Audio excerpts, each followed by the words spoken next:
You want me to put sunglasses on so I can look like Dr. Disrespect? You need to be making the decision to put up the right screen on the right turn. You need to get up the good one fast. Okay, I'm gonna pause right there. Talk about turn one. Whoa, whoa, whoa, whoa, whoa. Is this the weirdest interaction I've ever seen? And with the last of his Hamon, the rapid spin comes out, getting rid of the stealth rocks. Pause, pause, pause, pause. What?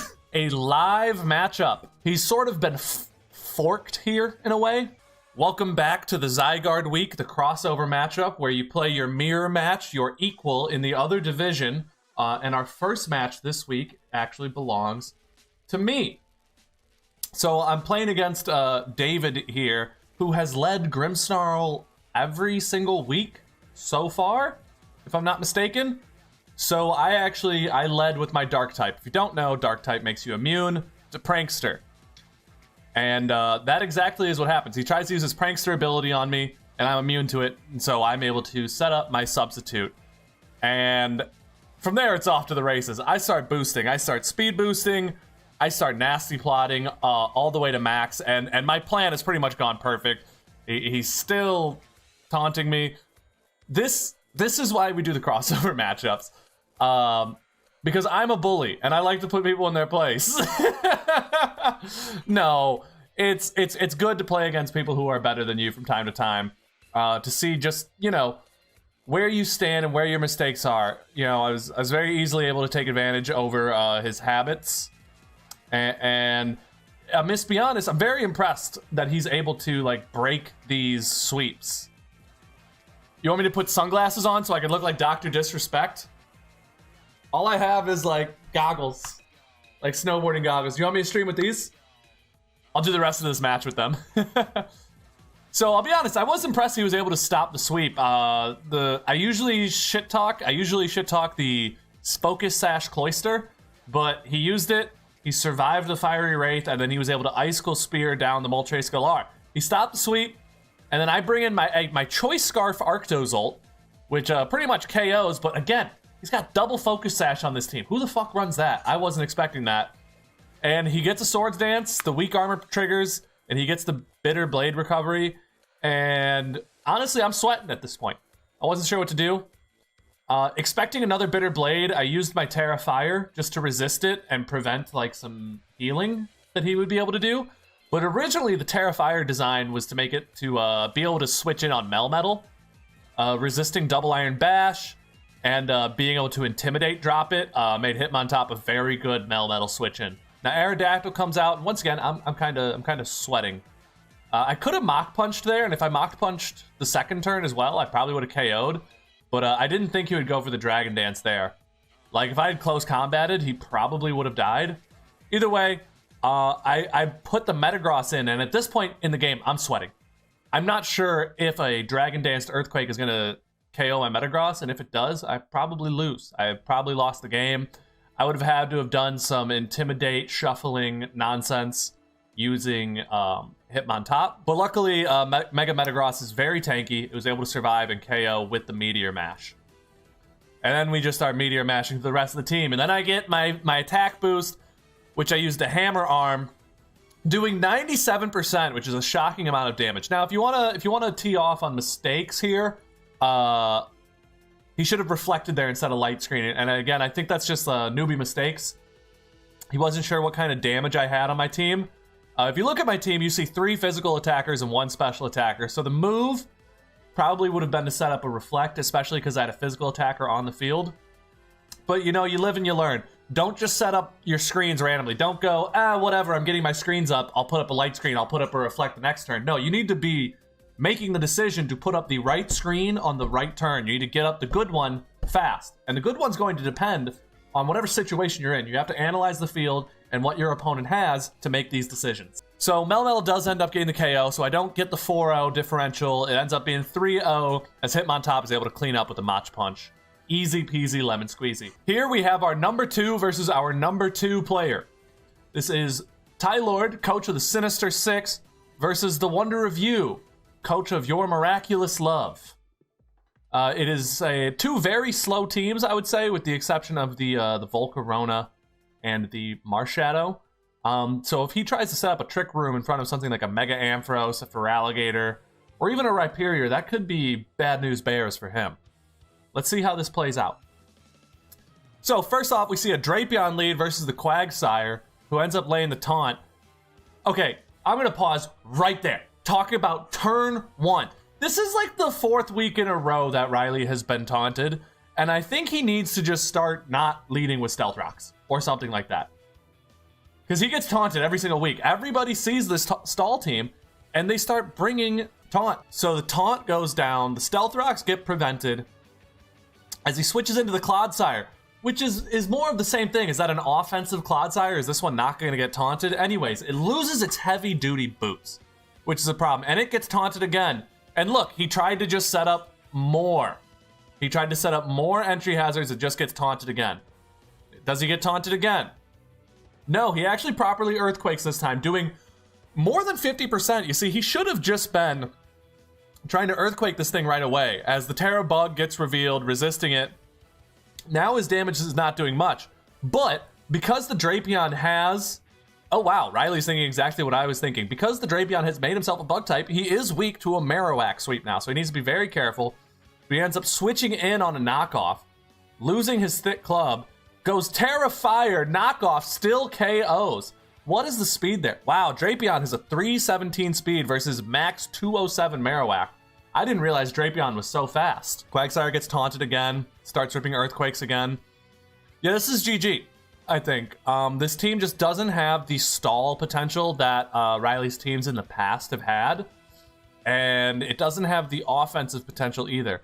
Maybe if the Rabaska could somehow come out and do a Revival Blessing on the Marowak Alola, but this game's probably over without the Marowak. So now Drapion is just Earthquaking through the whole team. The Ditto comes out, ends up doing a big knockoff, doing considerable damage. And finally, the Drapion is off the field. Now, is this a Scarf Ditto? Doesn't matter. Quagsire comes out to prevent the Ampharos, gets Hidden Power Grass. So Tylord packed the Hidden Power Grass just for the Quagsire, I guarantee you. As Ditto comes out.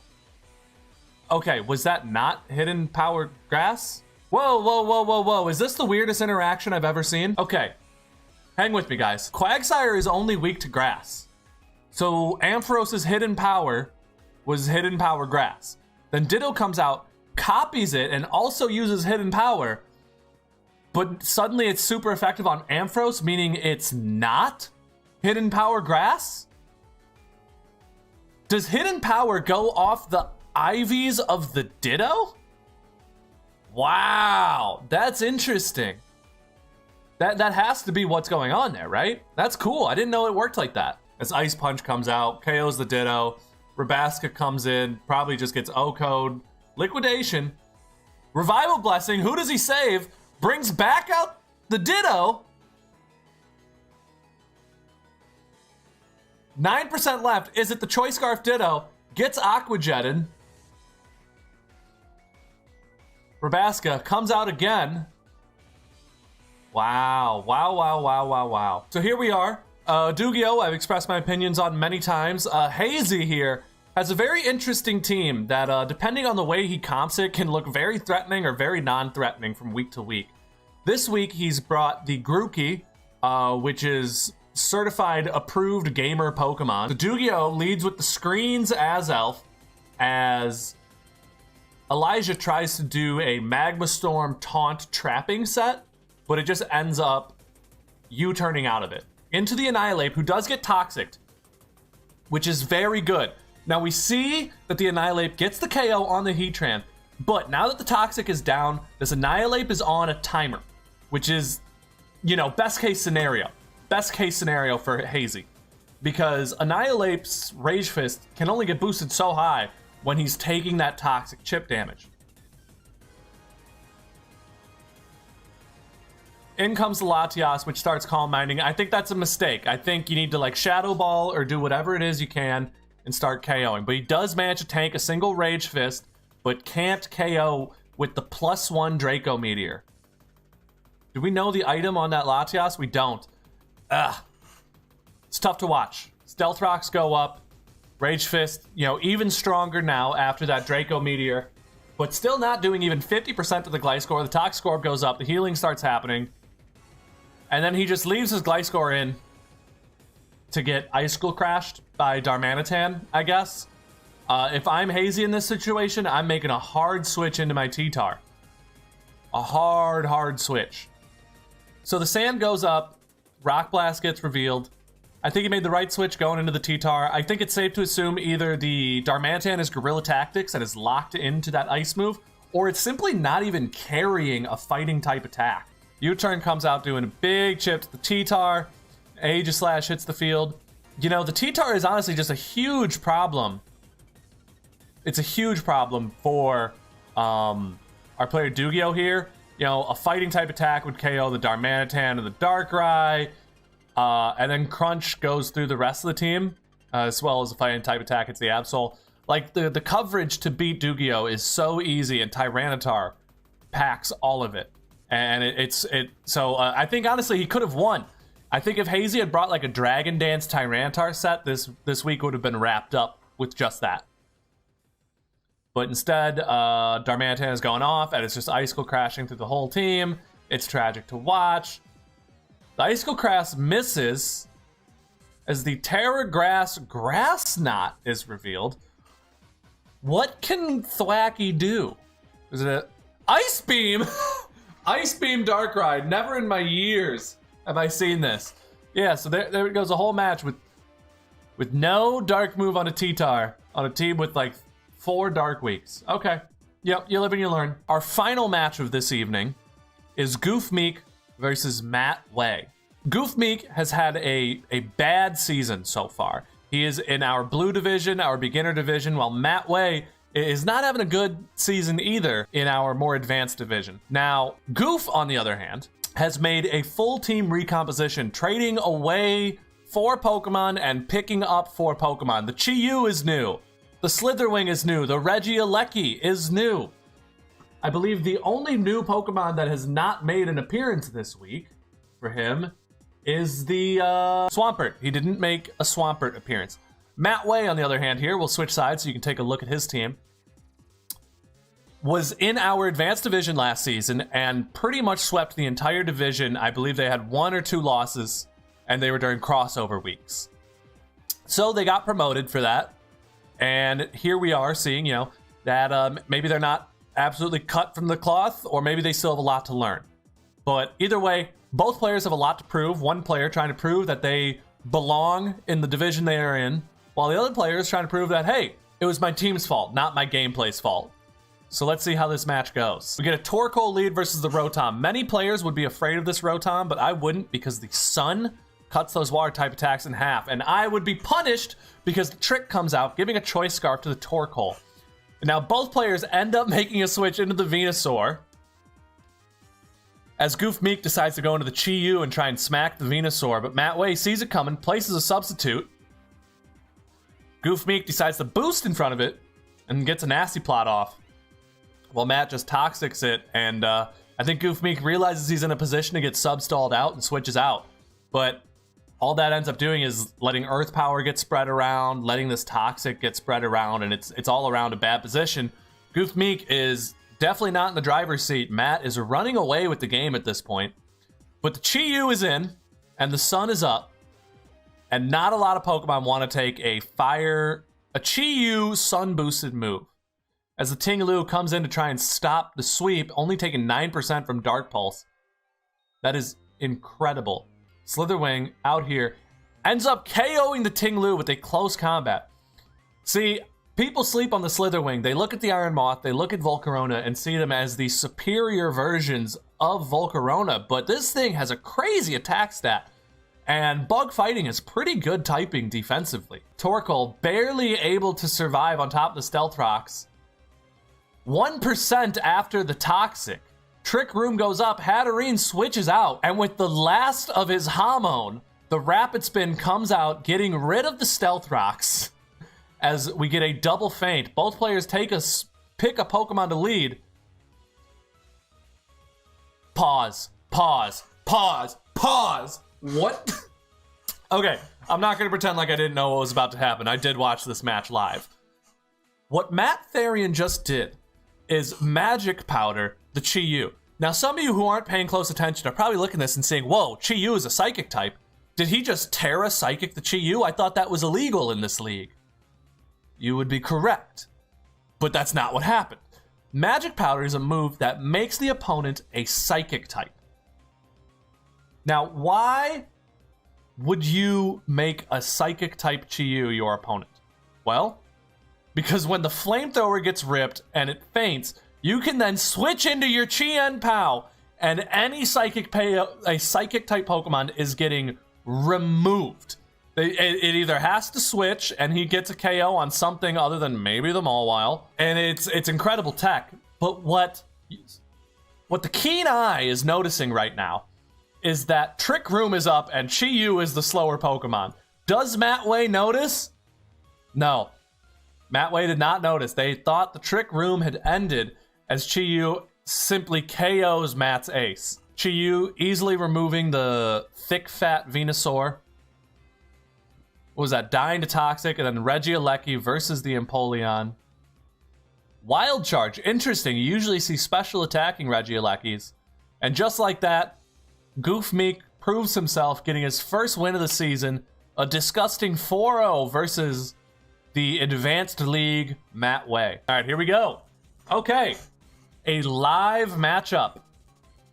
We have the Great Tusk and the Fluttermane making appearances, as well as the Latios. The Black Dog is bringing all of his hitters this week, as well as his Avalugg, who we know he likes to Terra. It is the cornerstone of his defensive makeup.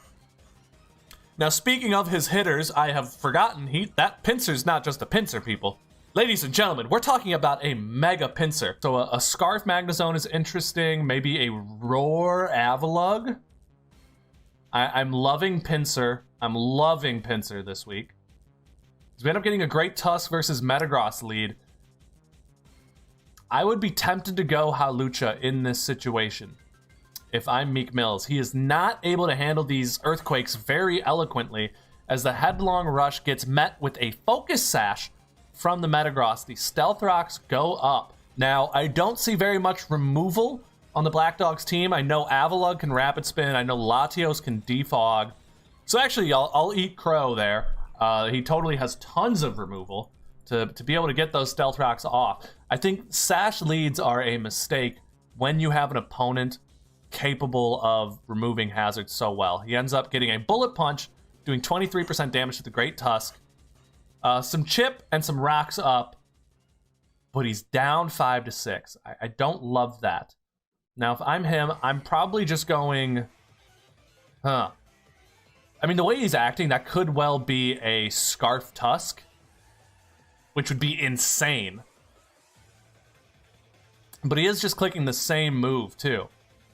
As the Black Dog says it in the chat, your team is crazy fast, bro. And that's true. We have a 394 Tapu Koko, 408 Iron Bundle, 375 Cyclizar, 368 Hawlucha. Metagross has plenty of priority in Bullet Punch. Slurpuff, only 267. However, those of you who are smart know that is an unburdened Pokemon, so that speed can get doubled to 534. So Tapu Koko hits the field, scares out the Great Tusk, and then U-turns on the Magnezone, setting up the Electric Seed, giving Hawlucha that much-needed defensive bonus. Now, the Hawlucha speed is doubled. If it has a fighting-type attack for this Magnezone, it could absolutely rip a hole in the Black Dog's team. However, Magnezone could be Scarfed. If it's sturdy, that's not going to work because the Stealth Rocks have broken it. What am I doing if I'm the Black Dog? I'm highly considering a Fluttermane switch-in at this point, because if he tries to rip a fighting-type move into my Magnezone, it's a free switch-in for Fluttermane, right? But if he goes for the Flying-type move, then that's KOing Pinsir and that's KOing the Great Tusk. So he's sort of been forked here in a way. Forked in reference to the chess term, but not really, right? It's kind of a coin toss here. What move is Meek Mills going to pick versus how is the Black Dog going to respond versus the move he is predicting to be clicked? Now, if I'm Meek Mills, I would say screw you. I ain't reacting to shit. I'm Swords Dancing. as he goes for the high jump kick, which misses the Magnezone, doing 50% damage, and the Thunderbolt connects. Black Dog is not afraid of anything. He clicks the Thunderbolt, getting the terrain-boosted Thunderbolt into the Cyclizar, who's so chipped down. It's an easy KO. That thing was never surviving that turn. Absolute brass balls, as Haymaker says in the chat. Slurpuff goes for the belly drum. Does he get flash cannon? He does. Both Unburdened Sweepers are down. Murph running away with the game. Currently a 3-6 situation. Very little chip is even on the field. Iron Bundle reveals a booster energy speed boost. Able to run away with it. Hydro Pump also misses. Thunderbolt lands. Ladies and gentlemen of the press, this is game over. This is unfair. This is a skill issue. Whew. I was hoping for a fun match. If I'm being honest, I'm quite disappointed. I'm very disappointed in this. I was really looking forward to a good match here. I think this is a good matchup that puts pressure on the Black Dog. But, you know, these misses, right? If that high jump kick connected, Magnezone is off the field and it's an entirely different game. That's why, you know, when you're running the defensive Hawlucha, things like high jump kick aren't recommended. You know, Drain Punch is incredible on that set, but if you're going for that Electric Seed set, I don't think high jump kick is your move. I think you invest in the bulk. You do things like Roost, Substitute, Bulk Up, Drain Punch. High jump kick is just like an unnecessary gamble on a set that isn't crazy high power. And as Tyler just said it in the chat as well, brings up a great point. Why would you run high jump kick against someone guaranteed to be running a ghost type Pokemon? If he had just switched in the Flutter Mane on that turn, then Hawlucha would also be dead. So that one high jump kick was a total throw of the game. Thank you, ladies and gentlemen, for coming to the stream. I enjoyed the replays. We're going to be back probably Tuesday or Wednesday to watch some more, so stay tuned for that. Ciao, ciao, y'all.